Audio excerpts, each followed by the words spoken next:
생각을 가지고 있습니다. 한 신학대학원에서요, 한 신학대학원생이 논문을 썼다고 그래요. 그런데 논문에 대해 썼을 때 이제 하나님에 대한 논문을 썼는데 이렇게 논문을 전개를 했다고 합니다. 지혜로우시지만 하나님은 참견하지 않으시는 분입니다. 하나님은 자비로우시지만 군림하지 않으시는 분입니다. 또 하나님은 풍성하지만 하나님은 간섭하지 않는 분이시다라고 하나님을 정리했어요. 상당히 논리적으로, 상당히 설득적으로 논문을 잘 썼다는 거죠. 그리고 거기에다가 마지막에 이 사람이 이렇게 얘기했다고 그래요. 이것이 내가 생각하는 하나님의 모습입니다.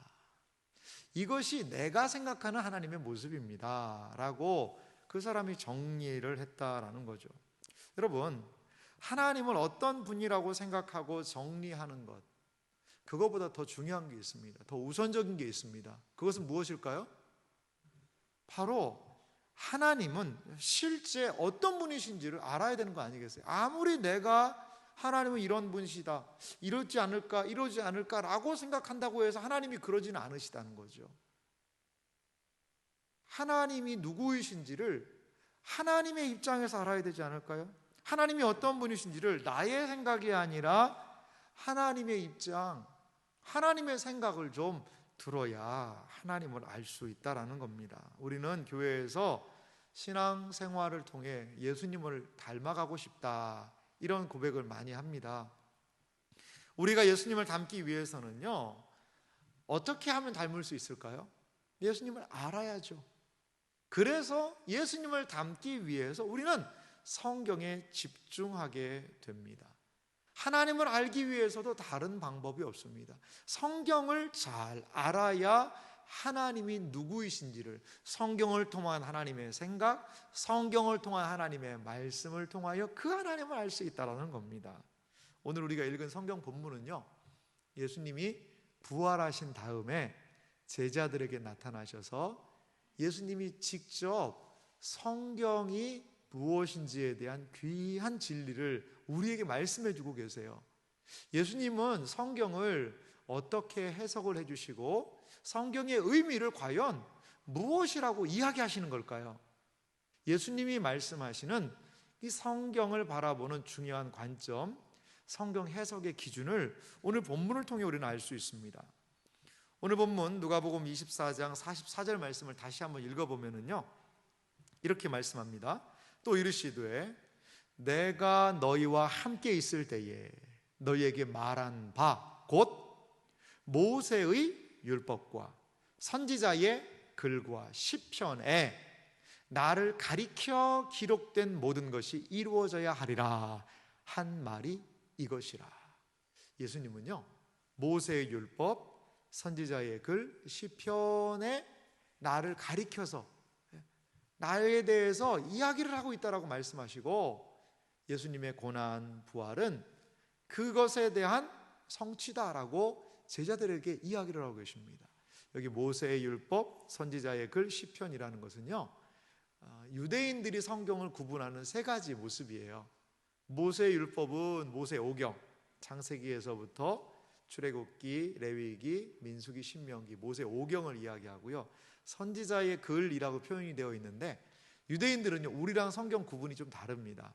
그래서 여호수아 같은 경우로 어떻게 그들은 이해하냐면 전선지서라고 이야기를 해요. 여호수아도 선지서인 거예요. 그래서 그 선지자 역사서까지 다 포함되고, 시편에 대해서 시편은 성문서라고도 이야기를 하는데요, 시편과 기타 글들을 거기에 모아서 유대인들은 성경, 구약 성경을 셋으로 구분을 했는데 예수님은 이렇게 구분된 셋 구약 성경이 뭐라는 거예요? 나에 대해서 가리키고 있다, 나에 대해서 말하고 있다라는 겁니다. 그러면서 45절에 이렇게 말씀하시죠. 이에 그들의 마음을 열어 성경을 깨닫게 하시고. 성경은요, 머리로 이해해서 깨닫는 것만이 중요한 게 아니라요, 마음이 먼저 활짝 열려야 됩니다. 그래야 예수님이 하신 이러한 성경 이해가 되는 것 같아요. 성경은 그래서 눈으로만 읽는 것이 아니라, 머리로만 읽는 것이 아니라 우리의 마음이 열려야 성경을 바로 바라볼 수 있다라는 거죠. 그렇다면 예수님께서 알려주신 이 성경 이해의 핵심, 그것은 무엇일까요? 많은 사람들은요, 이 성경에 대한 오해가 있습니다. 먼저 이런 오해를 우리가 좀 생각해 볼 필요가 있습니다. 어떤 오해를 하냐면요, 이 성경이 단순하게 교훈을 위한 책이다, 이렇게 많이 생각을 합니다.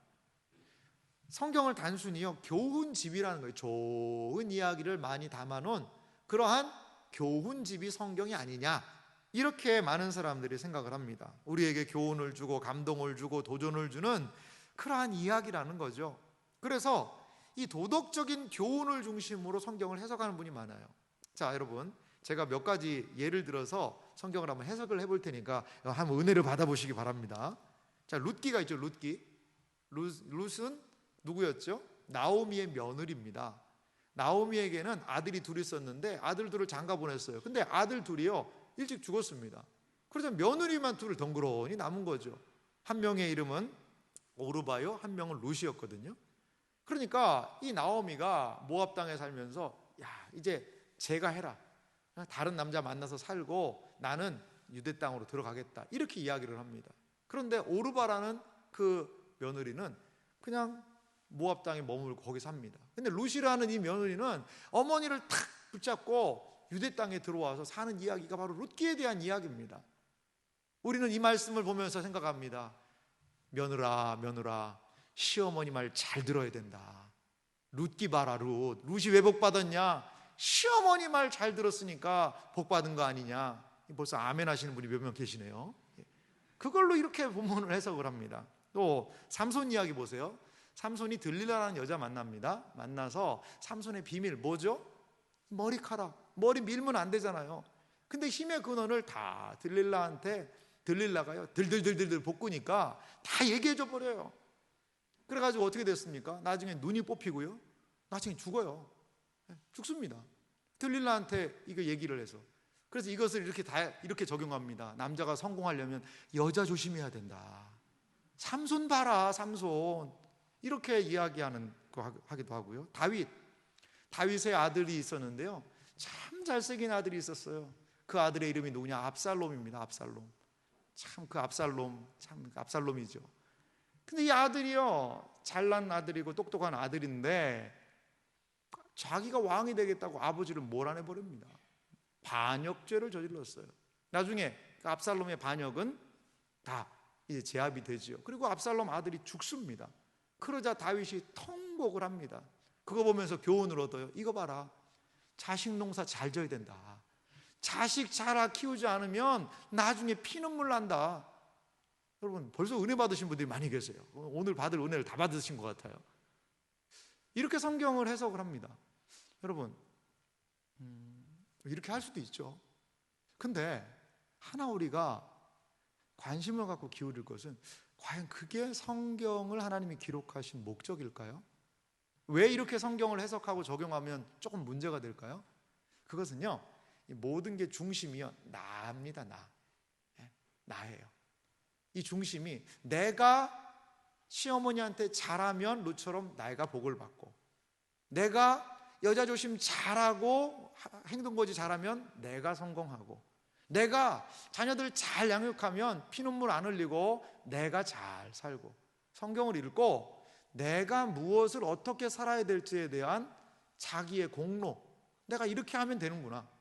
그리고 어떤 걸 지키면 복받고 안 지키면 저주받고, 이런 율법주의적으로 이 도덕적인 교훈으로 따라가다 보면 이 성경을 그렇게 보게 된다는 거죠. 그래서 단순하게 이 성경을요, 도덕책으로 보는 거예요. 윤리책으로 보는 거예요. 그럼 과연 하나님께서 이 성경을 우리에게 그런 식으로 읽으라고 했을까요? 만약에 그렇게 한다면요, 이솝우화를 보시기 바라요. 이솝우화 안에는요, 얼마나 많은 재미있는 교훈의 이야기가 많이 있습니까? 성경보다 더 교훈적인 내용이 많아요. 교훈적인 내용이 얼마나 많습니까? 여러분, 개미와 배짱이를 보세요. 개미와 배짱이. 여름에 개미는 열심히 일을 했지만 배짱이는 띵가띵가 놀았잖아요.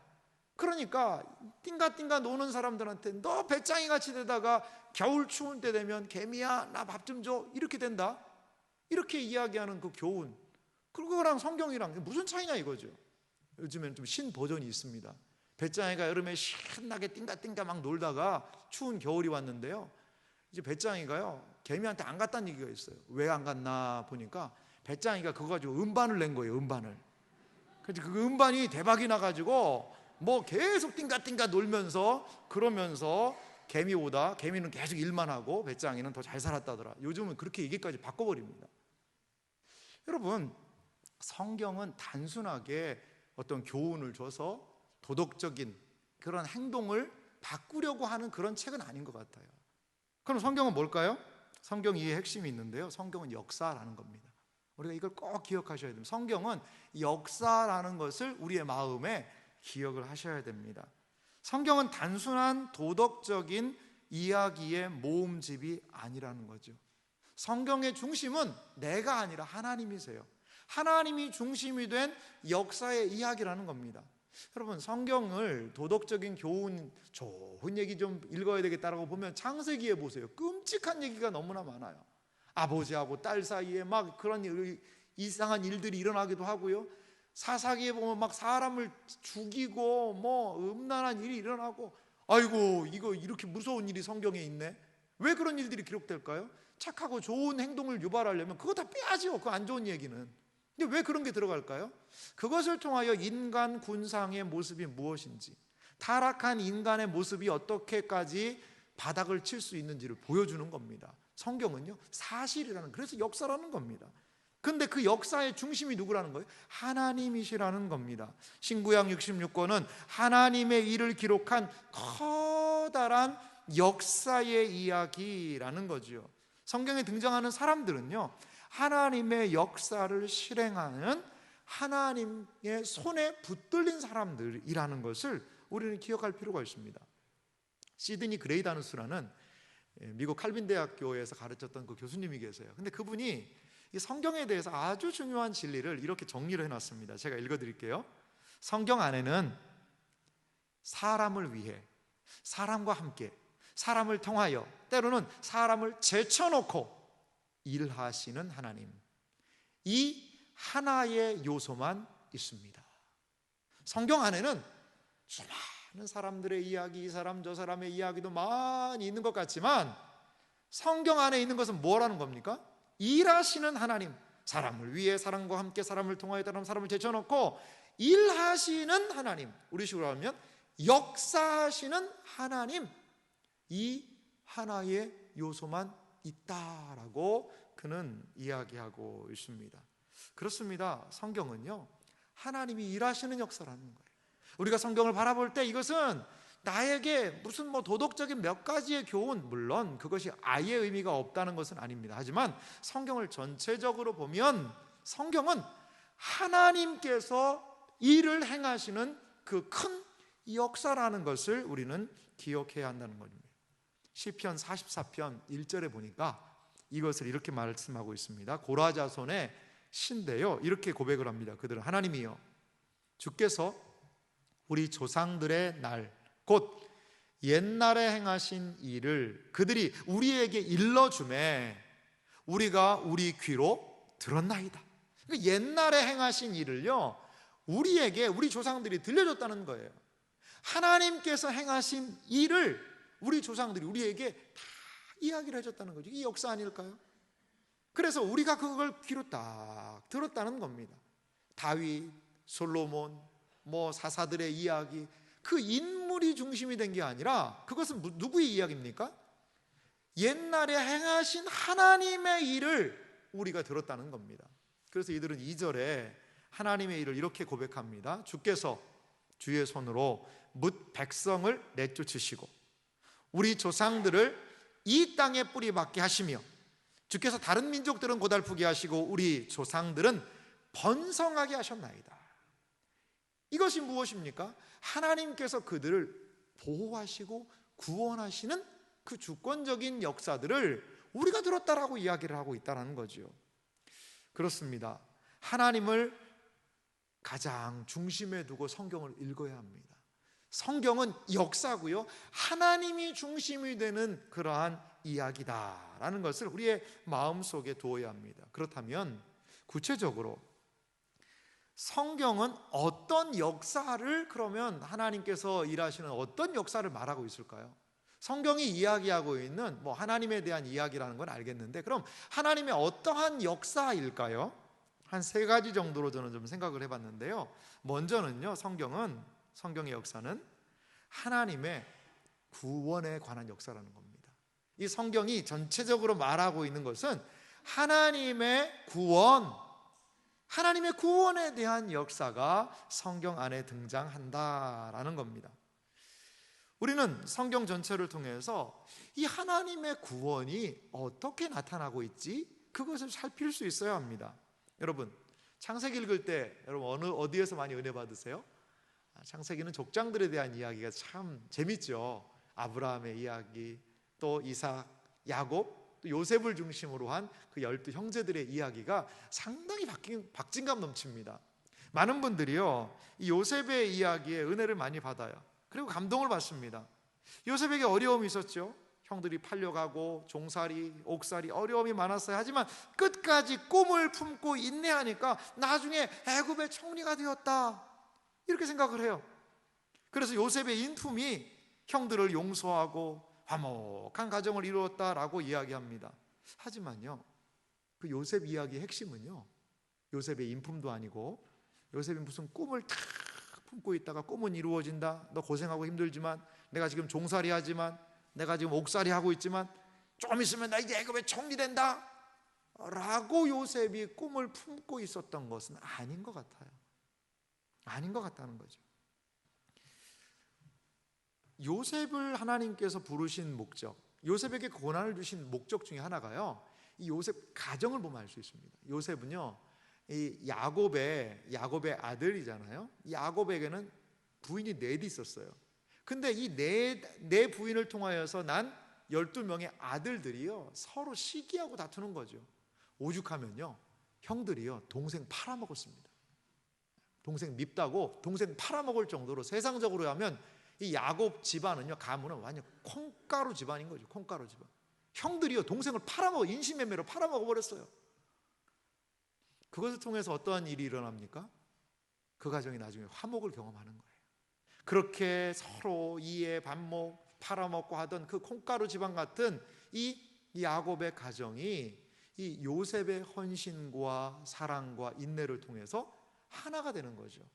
가정을 위해서 하나님은 이 요셉에게 어려움을 당하게 했지만 그 가정을 온전하게 회복시키는 회복자로 삼으세요. 그리고 또 고대 근동이라는 그 지역에 기근이 일어나서 얼마나 많은 사람들이 고난을 받는지 몰라요. 그런데 이 요셉이라는 사람 하나님이 선택하셔서 그 많은 사람들을 구원하는 통로가 되게 하신다는 거죠. 이것이 하나님께서 이 요셉이라는 사람과 인생을 사용하시는 모습이자 방편이라는 겁니다. 창세기 45장에 보니까 이 요셉에 대해서 이렇게 이야기를 합니다. 요셉이 이렇게 이야기를 해요. 4절인데요. 요셉이 형들에게 이르되 내게로 가까이 오소서. 그들이 가까이 가니 이르되 나는 당신들의 아우 요셉이니 당신들이 애굽의 판자라. 여기까지 이야기할 때 형들이 깜짝 놀랐을 것 같아요. 이제 당신들이 나 팔아먹었습니다. 그러니까 얼마나 쫄았겠어요. 그런데 5절은 이렇게 얘기해요. 당신들이 나를 이곳에 팔았다고 해서 근심하지 마소서. 한탄하지 마소서. 하나님이 생명을 구원하시려고 나를 당신들보다 먼저 보내셨나이다. 형들이 판 게 아니고 하나님이 나를 먼저 여기에 보내신 거예요. 45장 8절은 말합니다. 그런즉 나를 이리로 보낸 이는 당신들이 아니요 하나님이시라. 나를 이리로 보내신 것은 당신들이 나를 팔았기 때문에 내가 애굽에 온 게 아니라 하나님이 보내셨어요 라고 이야기하는 겁니다. 요셉도 형들 원망스러웠겠죠. 종살이가 쉽습니까? 옥살이가 쉽습니까? 원망스러운 거예요. 하지만 그보다도 더 크신 하나님의 뜻을 요셉이 발견했다는 겁니다. 하나님께서 행하시는 구원의 놀라운 일에 요셉이 눈뜨게 되었다라는 거죠. 단순히 내가 잘하고 더 노력하고의 문제가 아니라 하나님의 크신 뜻을 어떻게 나의 삶에서 나타낼 것인가가 요셉의 가장 큰 관심사였다라는 거죠. 그러니까 형들 용서할 수 있는 겁니다. 이 형들 때문에 내가 고생하고, 내가 형들이 나를 이곳에 팔아먹어가지고 고생하고, 내가 하여간 시간만 되면 보자, 나중에 그 형들 어떻게 하나, 그것만이 아니라 그 고통과 고난 속에서 요셉은 하나님의 손을 보는 거예요. 하나님의 역사를 보는 거예요. 하나님의 뜻을 거기에서 발견해 나갔다라는 거죠. 이것이 하나님의 구원을 중심으로 세상을 바라보는 그 하나님의 사람들의 관심이라는 겁니다. 나에게 고통 주고 어려움을 준 그 사람, 오히려 그 고통과 어려움 때문에 하나님도 의지할 수 있지 않나요? 우리 그것들을 살펴볼 수 있는, 하나님의 손의 역사를 바라볼 수 있는 눈이 우리에게 필요합니다. 두 번째로 하나님의 이 성경의 역사는요, 성경은 예수님이 중심인 역사라는 것입니다.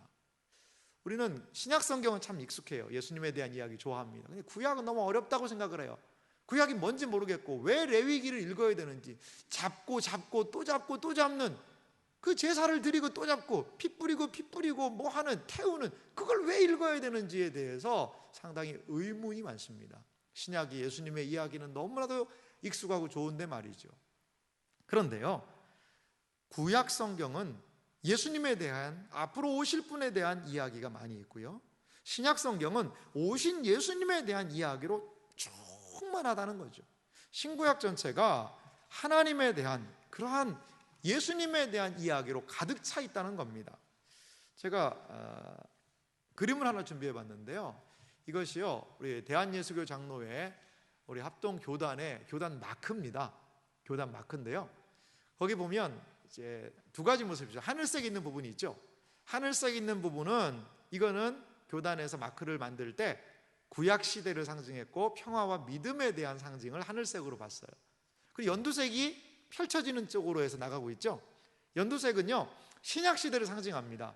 그리고 사랑과 생명의 역사, 이 복음의 역사가 펼쳐지는 것을, 그러니까 구약은 예수님으로, 그 십자가는 그 예수님과 교회를 상징하는데, 구약은 십자가로 모아져고요, 그리고 십자가에서 신약으로 펼쳐나가는, 복음의 역사가 펼쳐나가는, 그래서 십자가가 주 예수 그리스도와 교회를 상징하는, 이것이 우리 대한예수교 장로회 합종 측의 그러한 교단 마크입니다. 우리 교회에 들어오는 입구에도 이 교단 마크가 있거든요. 이런 의미가 있는 거예요. 그러니까 구약과 신약의 중심에 누가 계시다는 거예요? 예수님이 계시다는 그러한 믿음의 고백을 우리 교단 마크에다가 달아놨다는 겁니다. 여러분, 구약은요, 예수님에 대한 예언과 직간접적인 예언으로 가득 차 있습니다. 어떤 사람은 뭐 700여 회 이상이다 이렇게 이야기하는 사람도 있습니다. 제가 이 시간에 예수님에 대한 구약의 예언을 몇 가지를 좀 읽어드릴 테니까 한번 잘 그 내용을 살펴보시기 바라요. 창세기 3장 15절에 보니까 이렇게 기록이 되어 있습니다. 내가 너로, 이 너는 뭐냐면 뱀을 이야기합니다. 아담과 하와를 꼬셨던, 시험했던 뱀을 이야기하는데, 내가 너로 여자와 원수가 되게 하고 내 후손도 여자의 후손과 원수가 되게 하리니, 여자의 후손은 내 머리를 상하게 할 것이요 너는 그의 발꿈치를 상하게 할 것이니라 하시고. 여러분, 이게 단순히 뱀 보면은 뱀은 머리를 때려서 죽여라, 그런 얘기가 아니라는 겁니다. 여기에 보면 너의 후손, 뱀의 후손이 등장하고요, 여자의 후손이 등장을 합니다. 여러분, 보통 남자의 후손 아닌가요? 그 남자를 중심으로 후손은 이어지는데, 여기 독특하게 여자의 후손이라는 표현이 있어요. 이것은 예수님께서 여자의 후손으로 태어나실 것을 이야기합니다. 동정녀 마리아의 몸에서 태어날 것에 대한 예언의 모습이죠. 그러면서 이 여자의 후손이 내 머리를, 뱀, 사탄의 머리를 상하게 하고, 뱀은 그 발꿈치, 예수님이 발꿈치를 물렸다는 것은 십자가에서의 죽음을 상징하는 것으로 봅니다. 그러니까 구원이 여자의 후손을 통해서 일어날 것이라고 성경이 우리에게, 창세기, 인류가 타락하자마자 어떻게 구원할지를 이렇게 이야기를 해주고 있습니다. 창세기 12장 3절은 또 이렇게 얘기를 해요. 아브라함에게 주신 약속인데요, 너를, 아브라함을 축복하는 자에게는 내가 복을 내리고 너를 저주하는 자에게는 내가 저주하리니 땅의 모든 족속이 너로 말미암아 복을 얻을 것이라 하신지라. 땅의 모든 족속이 너로 말미암아 복을 받을 것이다. 아니, 아브라함은 그 나라만 있었는데 어떻게 그 모든 민족이 복을 받습니까? 이 아브라함의 약속 복이 누구를 통하여? 예수님을 통해 이루어지는 것을 볼 수 있어요. 신명기 18장 18절을 보니까 하나님께서 모세에게 이렇게 얘기하세요. 내가 그들의 형제 중에서 너 모세 같은 선지자 하나를 그들을 위하여 일으키고 내 말을 그 입에 두리니 내가 그에게 명령하는 것을 그가 무리에게 다 말하리라. 이것은 모세와 같은 선지자가 앞으로 나타날 거예요. 그 선지자입니다. 그 선지자. 그건 누굴까요?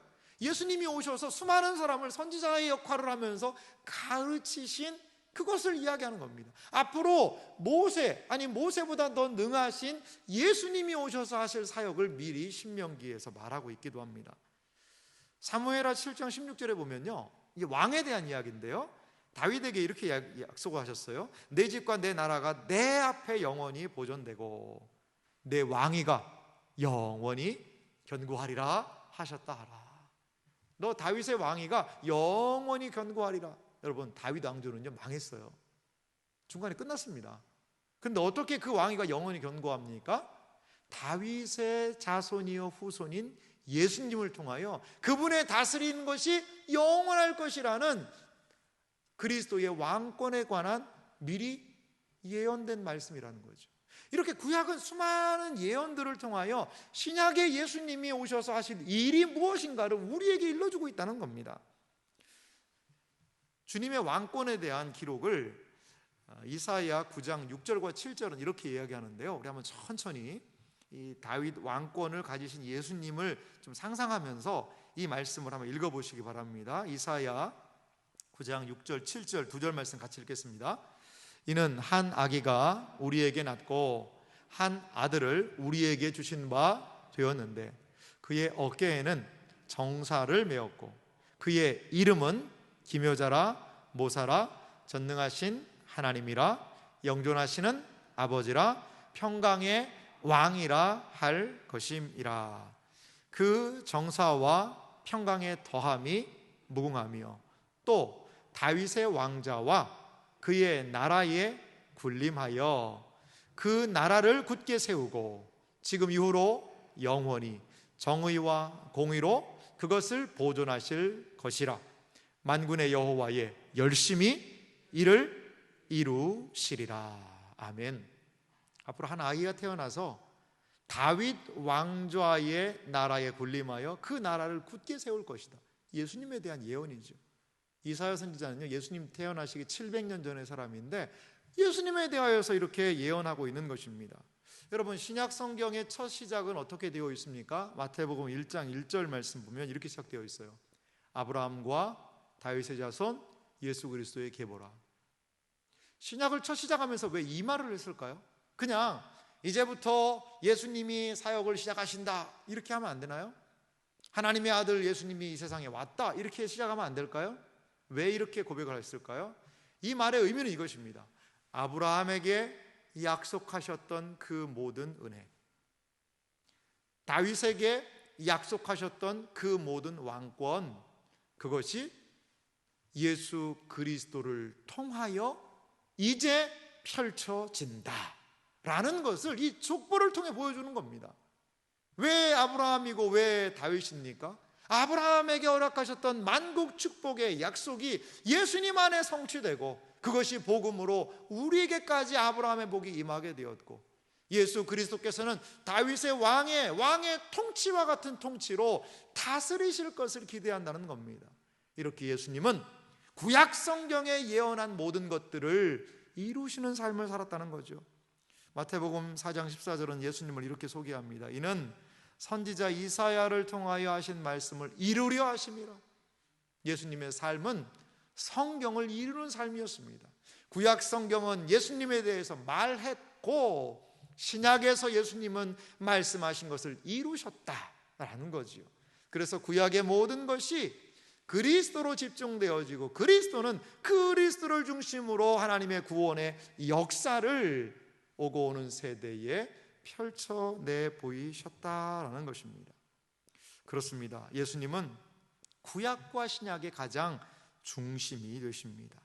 또한 성경의 역사에 대해서 우리가 마지막으로 생각할 것은 뭐냐면 성경은 하나님의 백성의 역사라는 겁니다. 이 성경 자체는 단순하게 나에게 도덕적인 교훈을 주는 것이 아니라 하나님을 왕으로 주님으로 섬기는 그 백성들의 이야기라는 거예요. 이스라엘 백성들이 애굽에서 나와서 출애굽한 이후에 출애굽기 19장 5절과 6절은 이렇게 하나님의 말씀을 그들에게 하나님께서 들려주세요. 세계가 다 내게 속하였나니, 하나님께요, 너희가 내 말을 잘 듣고 내 언약을 지키면 너희는 모든 민족 중에서 내 소유가 되겠고, 6절은 같이 한번 읽어볼까요? 함께 읽습니다. 너희가 내게 대하여 제사장 나라가 되며 거룩한 백성이 되리라. 너는 이 말을 이스라엘 자손에게 전할지니라. 아멘. 하나님은 이스라엘을 출애굽시켰어요. 애굽에서부터 해방시켰습니다. 왜? 무엇 때문에? 내 백성을 삼으려고, 하나님의 백성 삼으려고 하나님께서는 그들을 출애굽하셨다는 거예요. 구약뿐만이 아닙니다. 신약도 이것을 이야기를 합니다. 우리가 잘 아는 베드로전서 2장 9절과 10절은 이렇게 말합니다. 그러나 너희는 택하신 족속이요 왕같은 제사장들이요 거룩한 나라요 그의 소유가 된 백성이니 이는 너희를 어두운 데서 불러내어 그의 기이한 빛에 들어가게 하신 이의 아름다운 덕을 선포하게 하려 하심이라. 10절은 이어서 말합니다. 너희가 전에는 백성이 아니더니 이제는 하나님의 백성이요 전에는 긍휼을 얻지 못하였더니 이제는 긍휼을 얻은 자니라. 그렇습니다. 신약과 구약은 모두 동일하게 하나님의 백성들이 하나님과 어떠한 관계에 놓여 있는지를 말하고 있다는 거지요. 성경의 모든 역사는 하나님과 관계를 맺는 하나님의 백성의 역사라는 거죠. 하나님의 말씀에 어떻게 반응하느냐가 하나님의 백성에게 가장 중요하다라는 거죠. 이것이 어떻게 보면 우리가 지금 2022년 4월 24일을 살아가는 의미를 하나님의 백성으로서 우리는 하나님의 말씀을 통하여 깨달아야 한다는 겁니다. 성경 이해하기 위해서 마지막으로 중요한 게 있어요. 이 모든 것들을 종합하면은요, 성경의 이야기는 하나님의 창조, 인간의 타락, 그리고 하나님의 구원의 역사, 그리고 하나님께서 타락하고 죄 많은 인간들을 완전하게 새롭게 하실 완성, 새 창조의 하나님의 역사로 흘러가는 것이 하나님의 나라의 가장 큰 역사라는 것을 우리는 생각해 볼 수가 있습니다. 여러분, 우리가 살면서요 막 침체에 빠져요. 막 낙심이 돼요. 왜 그럴까요? 구원의 역사를 모르기 때문에 그렇습니다. 당장 죽을 것 같아요. 왜? 나를 힘들게 하는 사람 때문에, 지금 사업이 좀 막혀서, 가정의 어려움 때문에 당장 죽을 것 같아요. 막 낙심이 됩니다. 신앙생활을 한다고 해도. 왜? 무엇 때문에요? 하나님의 구원의 큰 이야기를 잘 몰라서 그런 겁니다. 지극히 자기중심적으로 생각하고 내가 이거는 해서 지켜서 이렇게 하면 복받고 이건 하지 말고 그렇게만 하다가 자기가 와르르 무너지면요, 성경도 같이 무너지는 거예요. 왜? 내가 못 지키니까. 그러니까 내가 저 복을 못 받지. 이렇게 자기중심적으로 성경을 해석한다는 거죠. 하나님의 구원의 역사를 모르기 때문에 자기의 좁은 소견으로 하나님을 생각하고 사람을 원망하는 것입니다. 그래서 교회는요, 창세기에서부터 요한계시록까지 성경 전체 하나님의 백성의 이야기를 가르쳐야 됩니다. 가르쳐야 됩니다. 왜 교회가 시간을 들여서 10여 주 이상씩 성경의 맥을 가르치려는 이유가 뭡니까? 그 성경의 위대한 역사 속에서 나를 봐야 된다는 겁니다. 제가 그림을 좀 하나 준비했는데요, 오늘 말씀의 이해를 돕는 그림이에요. 성경의 구원의 이야기를 구속사라고 이야기하는데요, 하나님이 창조하셨고 타락했고 구원했고 완성되는 이 이야기입니다. 여기에는 수많은 성경의 사람들이 있지 않겠어요? 아브라함 보이세요? 모세 보이세요? 이삭 보이세요? 예수님도 저기 그 라인 안에 있지 않겠습니까? 그 시간의 라인 안에 말이죠. 근데요, 나의 이야기, 나는요 이 하나님의 구원의 이야기 이런 거랑 상관없이 사는 거예요. 그냥 내 이야기로, 성경에 있는 것도 그냥 내가 좋은 걸로 취사 선택해서 성경 이야기도 끌었다가 내가 성공하는 그걸로 막 만들어서 하고 싶은 거죠. 이렇게 하면 잘 된다더라, 하나님이 기도하면 다 응답해 준다니까 내가 이것만 믿어야지. 이렇게 나중심적으로 성경을 이야기해요. 그러면 하나님의 구원의 이야기와 나는 무관한 거예요. 내가 예수 믿는다 하더라도. 제가 그림을 좀 수정했습니다. 이렇게 해야 됩니다. 어떻게 되는가요? 내가요, 하나님의 구원의 역사의 이야기와 나의 이야기가 어떻게 해야 돼요? 연결이 돼야 됩니다. 연결이 돼야 돼요. 제가 예를 하나 드릴게요. 이 그림 보면서 보세요. 창조에서부터 완성까지가요, 하나의 연극이라고 생각을 해봅시다. 그러면 지금 연극을 막 진행하고 있어요. 연극이 10막짜리 연극인데 지금 9막을 하고 있어요. 내가 위치한 곳이 한 연극의 9막 정도 됩니다. 그러면 그 연극 배우가 할 일은 뭘까요? 자기 마음대로 하면 안 되잖아요. 앞에서 8막에서 배우가 했던 것을 이어받아서 그 상황을 잘 연결하고 마지막 10막의 배우가 할 것을 또 내가 암시도 주고 연결해 주는 것이 9막 배우가 할 역할 아니겠어요? 우리는요, 하나님의 백성으로서, 하나님의 자녀로서 하나님께서 우리의 인생에게 허락하시는 구원의 전체 이야기에서의 우리에게 맡겨주신 역할들이 있습니다. 역할들. 그런데 하나님도 모르고 창조, 타락, 구속, 구원의 역사도 모르고 그냥 내 중심적으로 생각하는 거예요. 내 중심적으로. 그러다가 혼자 풀에 꺾어서 이렇게 뒤로 넘어지고, 그것이 아니라는 겁니다. 그것이 아니라는 거예요. 하나님의 사람들이, 하나님 믿음의 선배들이 어떠한 삶을 살았고 성경의 사람들이 어떻게 하나님의 구원의 역사에 반응하며 살았는지를 깨닫고 지금 나는 그러면 어떠한 삶을 살아야 할지를 깨닫게 되면 앞에서의 삶을 통해 내가 누구인지, 또한 앞으로 있을 미래에 대해서 바라보면서 내가 어떻게 나아가야 될지를 명확하게 이해하고 깨달아 알 수 있다라는 거죠. 우리는 전해 주어진 하나님의 말씀을 알고 또한 우리에게 다가온 말씀을 붙들어 소망 안에 거하는 사람이어야 한다는 겁니다. 로마서 15장 12절부터 13절 보니까 이렇게 말씀합니다.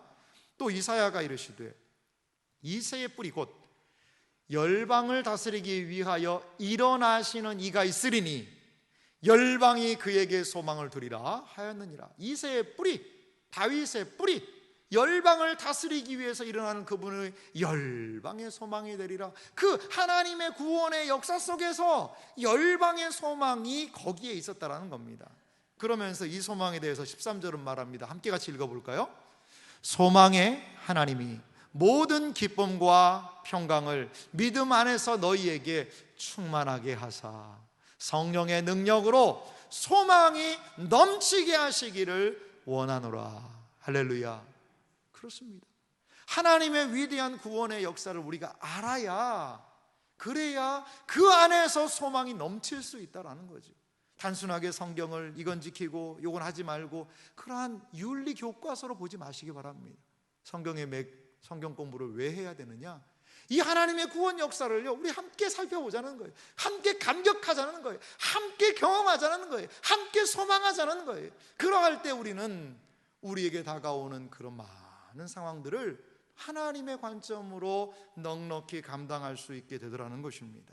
사랑하는 성도 여러분, 성경 이해를 통한 신앙의 성숙과 성장으로 나아가야 합니다.